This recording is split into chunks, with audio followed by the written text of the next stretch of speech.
नमो अरिहन्ताणं नमो सिद्धाणं नमो आयर्याणं नमो वज्रायाणं नमो लोये सभ्यसावूणम्। बोलो नेवरा के शांतिनाथ भगवान की, गुरु नाम गुरु आचार्य ज्ञान सागर जी महाराज, मूक माटी रचयिता आचार्य परमेश्वरी गुरुदेव की, पूज्य निरापक मुनि श्री समय सागर जी, योग सागर जी, नियम सागर जी, सुधा सागर जी, समता सागर जी, अभय सागर जी महाराज की, मुनि श्री चंद्र सागर महाराज जी, निरामय सागर महाराज की, आगामी पंच कल्याणक महामहोत्सव की, निध्यापक श्रमण मुनि श्री प्रसाद सागर जी महामुनि राज की। 5 मानव की संतान मनुष्य, ऐसा कहा जाता है, मनुष्य बन गया है। लेकिन मनुष्यता धीरे धीरे कम होती जा रही है। मनुष्य वैसे तो जन्म से महान नहीं होता, कर्म से महान होता है। सभी लोग जन्म लेते हैं और जीवन का निर्वाह करते हैं और करते करते मरण को प्राप्त हो जाते हैं। इस साइकिल चक्र चल ही रहा है। लेकिन यहाँ पर जो आगामी समय में कार्यक्रम होने वाला है, उसमें हम सब देखेंगे कि उस महान आत्मा ने किस ढंग से अपने जन्म मरण का चक्र को समाप्त कर दिया, साइकिल को समाप्त कर दिया। उनका जन्म तो होगा, गर्भ में आएंगे, गर्भ कल्याण सब मनाएंगे, जन्म होगा, जन्म कल्याण मनाएंगे, दीक्षा कल्याण मनाएंगे, सब कुछ आगे होगा। अब आगे उनका जन्म तो होगा, लेकिन आगे उनका मरण नहीं होगा, उनका तो मोक्ष होगा, मोक्ष कल्याणक मनाया जाएगा।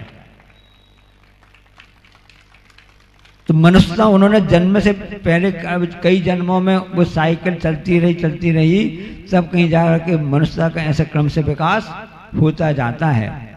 आज तो पंचम काल चल रहा है, उसमें मनुष्य इंसान की मनुष्यता में और ह्रास होता जा रहा है। आयु में ह्रास हो रहा है, बल में ह्रास हो रहा है, सब कुछ ह्रास हो रहा है। तो उसकी गुणवत्ता में भी कमी आती जा रही है। सब जानते हैं कि चीता होशियार, चीता चालाक होता है। आज के समय में चीता पीछे हो गया है, चालाकी के मामले में कौन आगे हो गया है? आप ही लोग बोल रहे हो। सब कहते ना होशियार होता है, सियार होशियार होता है, होता नहीं होता ना? आज के समय में कौन होशियार हो गया है? सभी जानते हैं कि सबसे अधिक गिद्धता बोलते हैं ना, आसक्ति किसमें होती है? गिद्ध में होती है। जो ईगल क्या बोलते हैं, बाज ईगल गिद्ध बोलते हैं ना, इसलिए गिद्धता शब्द का प्रयोग किया जाता है। आसक्ति जिसको बोलते हैं ना, तो सबसे अधिक गिद्ध में पाई जाती है। लेकिन आज के समय में किसमें ज्यादा दिखती है आपको गिद्धता? मनुष्य बता रहा है इस बात के लिए ना। हाँ, तो ये क्योंकि ये राग द्वेष की मात्रा बढ़ गई है।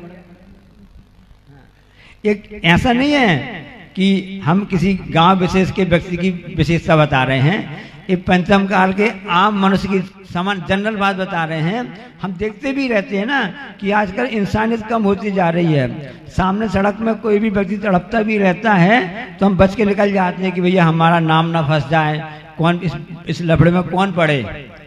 जबकि हमारा कर्तव्य नहीं, हम उसको उठा करके, हमारे पास गाड़ी भी थी, साधन भी, सब कुछ साथ में है, समय भी है, ऐसा नहीं कि समय भी नहीं है, हम उसको अस्पताल में ले जा सकते थे, सब कर सकते। कौन इसमें चकल्लस में पड़े, दिमाग में बात आती है, क्योंकि मनुष्यता कम होती जा रही है। इस समान से हम आपको बात बता रहे हैं। उसका कारण यही है, पंचम काल में हर जगह ह्रास होता जा रहा है, उसको हम समझ नहीं पा रहे हैं, उसका मुख्य कारण है। तो इस चतुर्थ काल में जब की बात होती है, उस समय क्रम से मनुष्यता बढ़ती जाती है, तब कहीं जाकर के तीर्थंकर भगवान का जन्म होता है, अंत में मोक्ष कल्याणक होता है।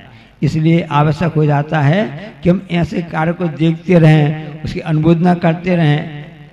कार्य अनुमोदना से कई गुना अपने आप फल प्राप्त होता रहता है। तो पुण्य वर्धनी क्रियाएं कहलाती हैं, सम्यक दर्शन को पुष्ट करने वाली क्रियाएं कहलाती हैं।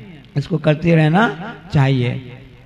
तो पाषाण से भगवान बनने की प्रक्रिया हो रही है। अब उसका असर उस पेड़ में जो लगा हुआ था नारियल उसमें भी आ गया। जो नारियल का पेड़ होता है ना, लंबा होता है और फल उसके ऊपर रखते हैं। नदी किनारे वह पेड़ लगा हुआ था, उसमें नारियल था। उस नारियल ने किससे कहा? जो नदी में पाषाण था ना, पत्थर था, उसको कहने लगा, अरे ये पाषाण तू क्या कर रहा है? रोज रोज प्रति समय प्रति क्षण नदी की धारा तो उसको तुमको मार कर रही है। तुम उसकी चपेट में रोज आते हो, तुम्हारा वो क्षण भी कर रहा है नहीं कर रहा है? कटा हुआ था ना, पत्थर को बार बार करते हैं तो पत्थर में भी सिलवट आवे निशान, ऐसी कहावत सुनी है आपने ना। तो पानी के बहाव के कारण से, उसकी धार के इस कारण से तुमको वो मार रहा है, इसके वो तुमको मार रही है, इसके तुम वहीं पर पड़े हो। तुम उसको विरोध क्यों नहीं कर रहे हो? कुछ भी तुम उसके आघात को क्यों सहन करते रहते हो? अब बेचारा पाषाण था, वो पत्थर था, क्या बोलता, चुपचाप पर सहन करता रहा है। अब कोई बात नहीं, तुम हमारी हंसी उड़ा लो, खिल्ली उड़ा लो, घूरे के भी दिन बदलते हैं, ऐसा कहावत है। और उस समय वहां से कोई ऐसा कारीगर, ऐसा जौहरी जिसको बोलते हैं ना, वह व्यक्ति वहां से कोई निकला, उसने देखा है ये पाषाण तो हुआ है, एक काम की चीज है, पीला पाषाण होगा। आपका मंदिर कौन से पाषाण से बना हुआ है? पूरा है, कारीगर हुई है। हाँ, अब ऐसा वह पाषाण को उस व्यक्ति ने उठा लिया, और जहाँ का भी हो, जयपुर का हो सकता है, उड़ीसा का, जहाँ हो सकता है, उसने देख लिया, उसका परीक्षण किया, ये तो काम की चीज है, इससे हमारा काम हो जाएगा और इसके बदले मुझको इसकी परिश्रम भी अच्छा मिलेगा। ये भावना से लेकर नहीं आया था पाषाण, इसको मुझको तलाशना है। उसने दूर दृष्टि से उस पाषाण में अंदर उस वस्तु को देख लिया जिसके लिए आगामी कार्यक्रम आपके सामने आने वाला है। और वह पाषाण वह कारीगर लेकर के आ जाता है। आने के बाद उस तराशता है। अभी तो वह पानी की चोट खा रहा था, अब उसको तो छेनी हथौड़ी की चोट भी सहन करनी पड़ रही है। तब भी उसकी सहनशीलता ज्यों की त्यों है, क्योंकि उसने शुरू से ही ऐसे सहनशील के गुण पाए थे, चुपचाप सहन करता रहा। इसलिए कहो नहीं सहो। आचार्य श्री ने योगी भक्ति की, जो पूज्यपाद महाराज जी की एक भक्ति है, संस्कृत की है, उसका हिंदी में अनुवाद किया। बहुत अच्छी पंक्तियां लिखी हैं कि वे मुनिराज कैसे होते हैं, तपस्वी मुनिराज ऋषि महाराज कैसे होते हैं, रहते सहते कहते कुछ ना, भीति नहीं मानस तन में, कि वो परिश्रमों को, उपसर्गों को सहन करते रहते हैं। रहते सहते कहते कुछ ना, बस सहन करते रहते हैं, कहते कुछ भी नहीं है।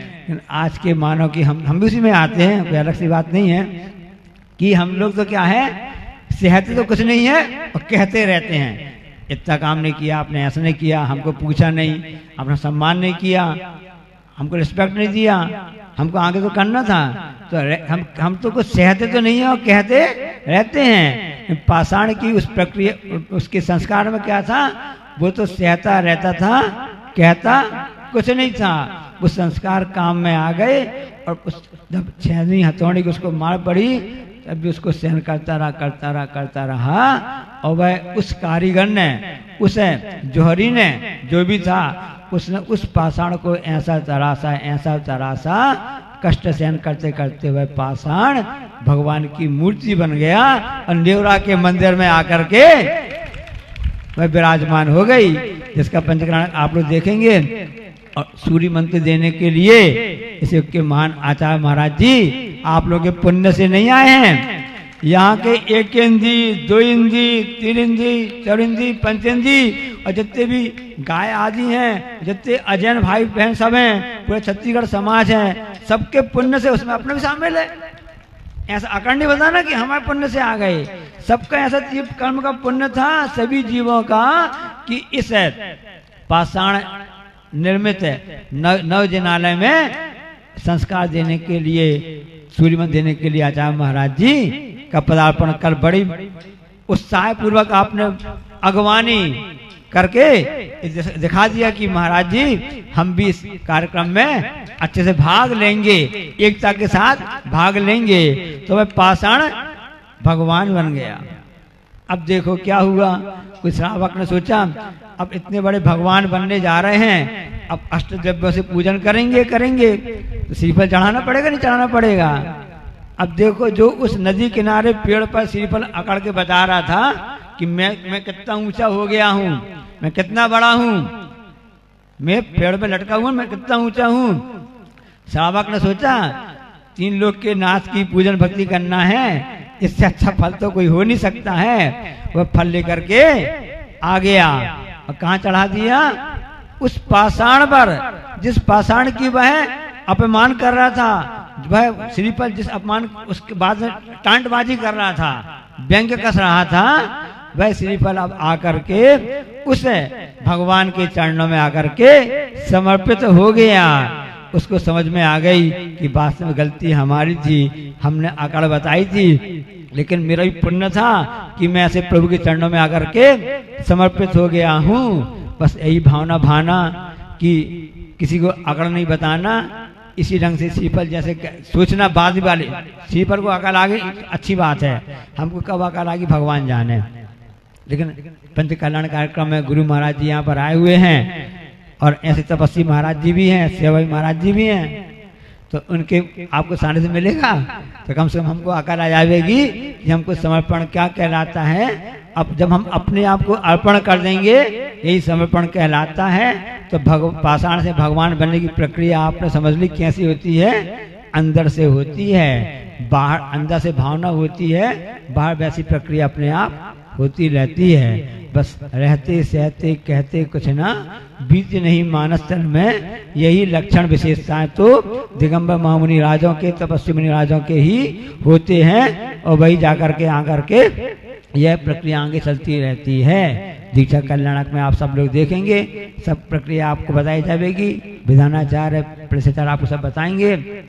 समय पर आप काम करना, एकता के साथ में काम करना, और ये बात को ध्यान रखना कि हमको सहन करना है, कहना नहीं है। जितना सहन करोगे, चाहे वह आप पारिवारिक क्षेत्र में हो, सामाजिक क्षेत्र में हो, किसी भी क्षेत्र में हो, ऑफिस में हो या दुकान में हो या किसी भी आपके क्षेत्र में हो, आप सहन करते रहोगे तो सहन शक्ति जो होती है वो सबसे बड़ी सहन शक्ति कहलाती है।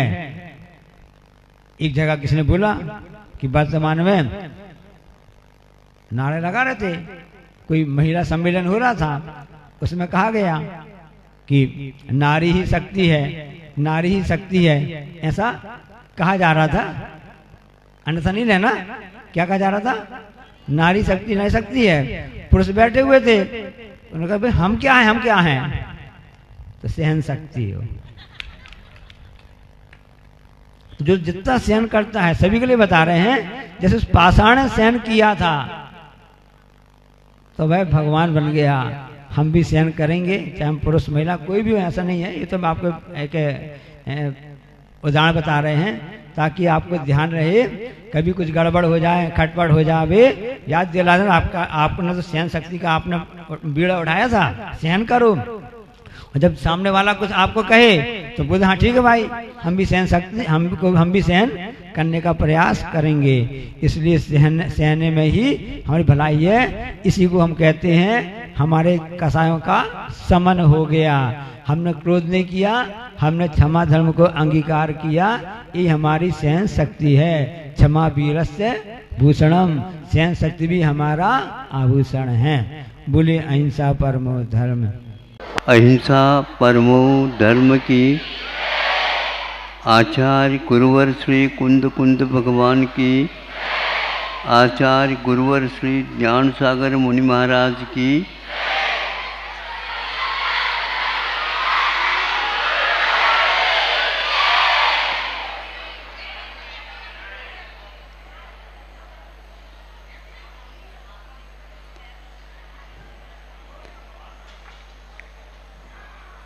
संभव है वह दूसरी कक्षा की बात है। और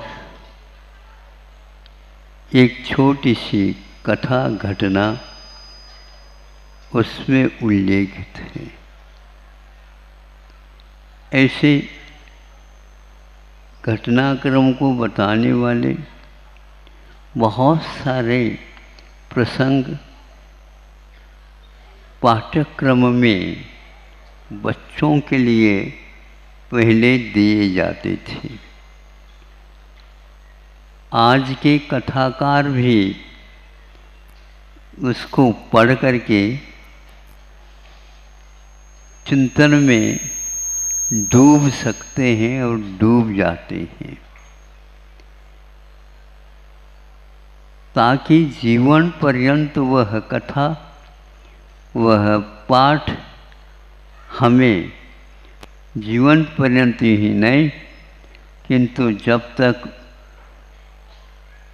कल्याण न हो तब तक वह कार्य कर सकता है, ऐसा हमारा विश्वास है।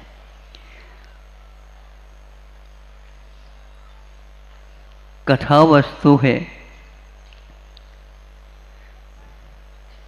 एक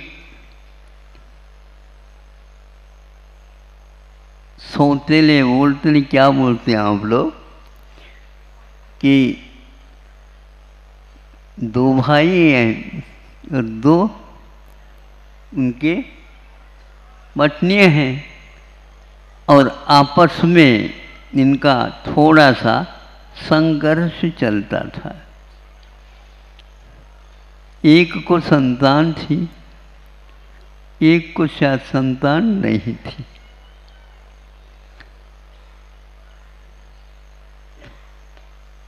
जिसको संतान नहीं थी उसने इस प्रकार का कार्य किया है तो ऐसा मैं नहीं कहूँगा भी, लेकिन वह संतान मरण को प्राप्त हो गई।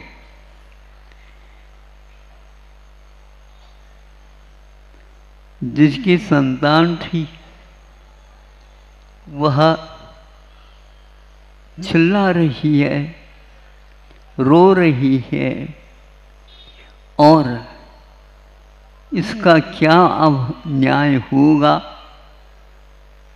बड़ा कठिन है।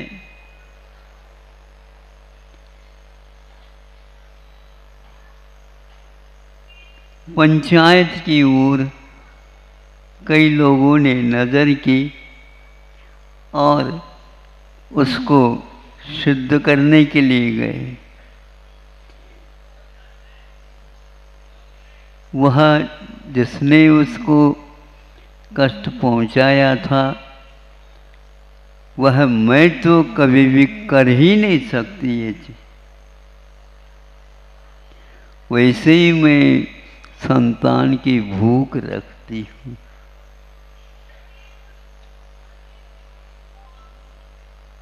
मैंने नहीं किया और जिसकी संतान थी वह कहते और कोई घर में थे ही नहीं, समझा करके हम गए थे, साथ ले जा नहीं सकते थे। लेकिन अब इसको क्या कहा जाए।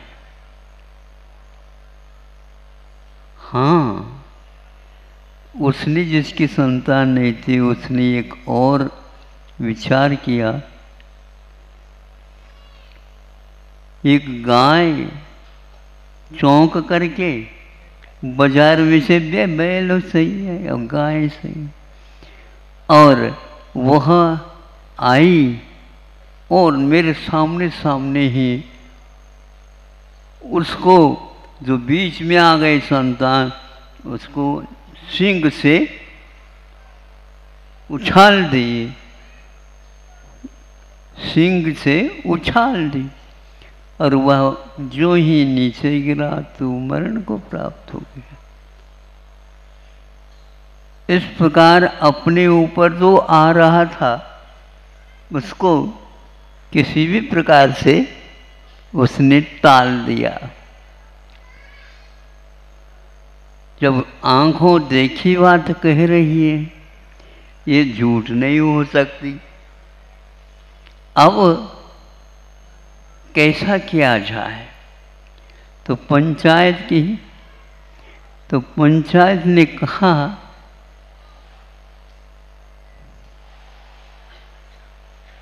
सही सही बताएगा, उसके लिए पुरस्कृत भी किया जाएगा। और यह एक यदि सही सही निर्णय पर चला जाता है, ये घटना हमारे लिए बहुत बोधप्रद होगी। उन्होंने कहा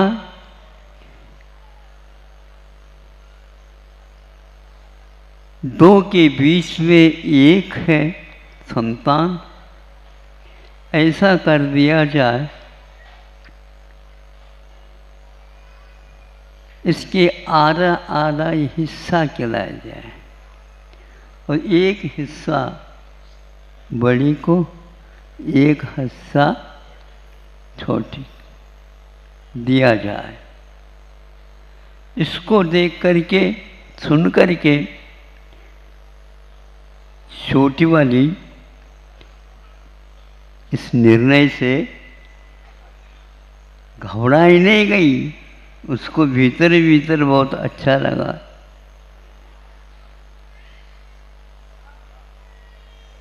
इधर देखते हैं, पंचायत ने देखा, बड़ी कहती है मुझे नहीं चाहिए, किंतु इनको ही दिया जाए, लेकिन यह खुशी के साथ हमेशा हमेशा बने। तब पंचायत ने कहा ये सही माँ है, उसको जीवित रखना चाहती है, और ये दूसरी जो है वह आधा आधा करने के लिए तैयार हो गई। इससे स्पष्ट है इसने ऐसा किया। इसके उपरांत भी उसने एक गाय का नाम लिया था, हमने आँखों से देखा और कानों से गाय ने भी सुना। इस समय हमारे लिए भी एक समस्या है, और वह गाय सारे के सारे लोगों को अलग अलग करते हुए आकर के उसने अपने प्रस्तुति बताई।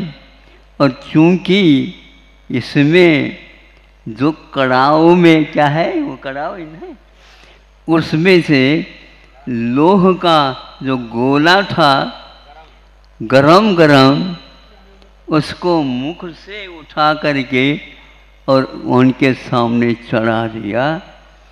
तो उस समय पंचायत ने कहा यह भी दोष से मुक्त है।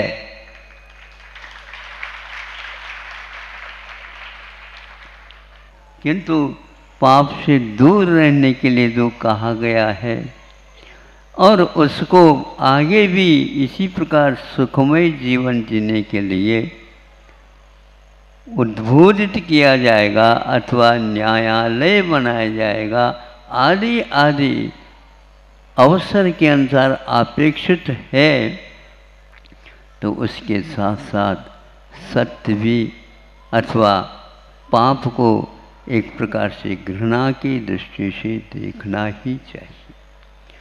हमारे यहाँ पापी को नहीं, किंतु पाप को एक प्रकार से घृणा की दृष्टि से देखने के लिए गया।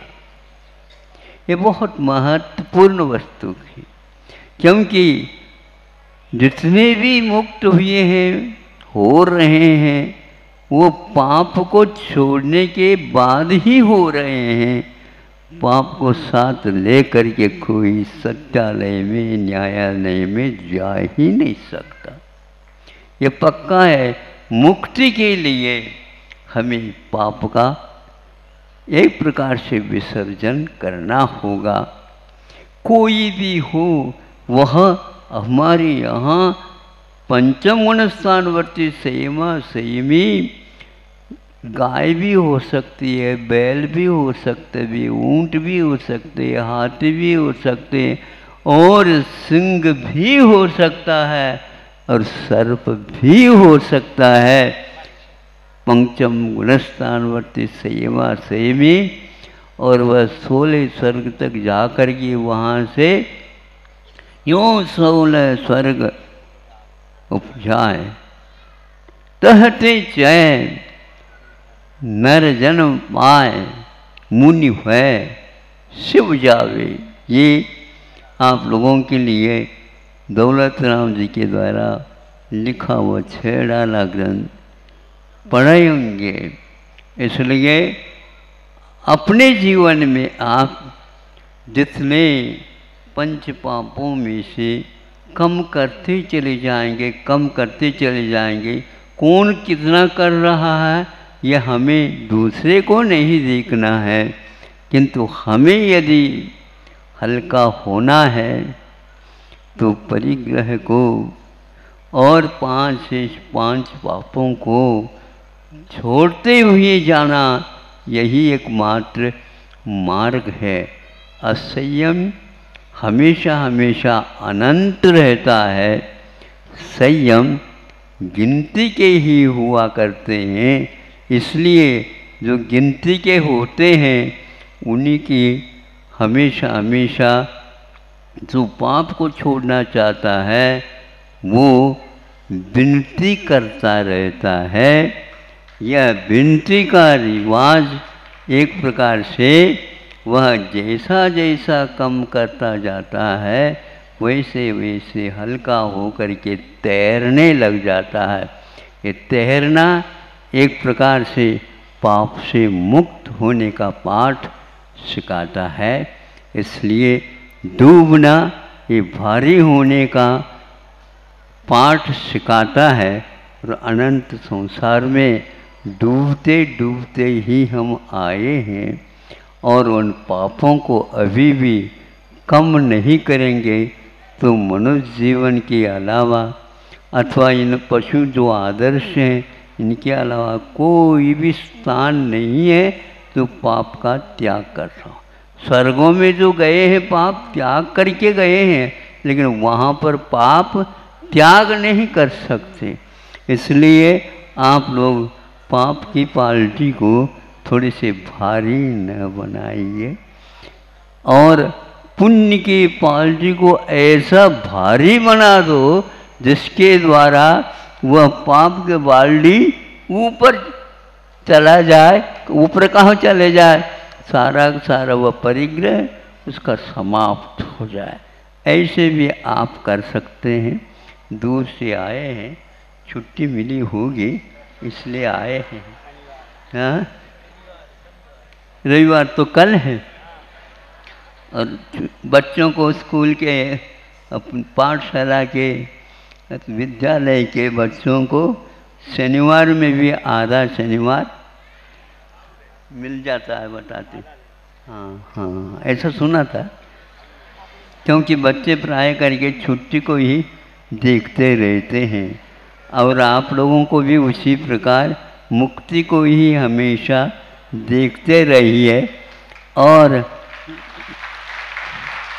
धर्म के कांटे को, तराजू को, जो धर्म का कांटा रहता है, नीचे की ओर न देख करके उस कांटे की ओर ही आपका नज़र रह जाए, और वह पाप का पाल्टी कमज़ोर होता चला जाए, यही एकमात्र आप लोगों का कर्तव्य है। अहिंसा परमो धर्मः।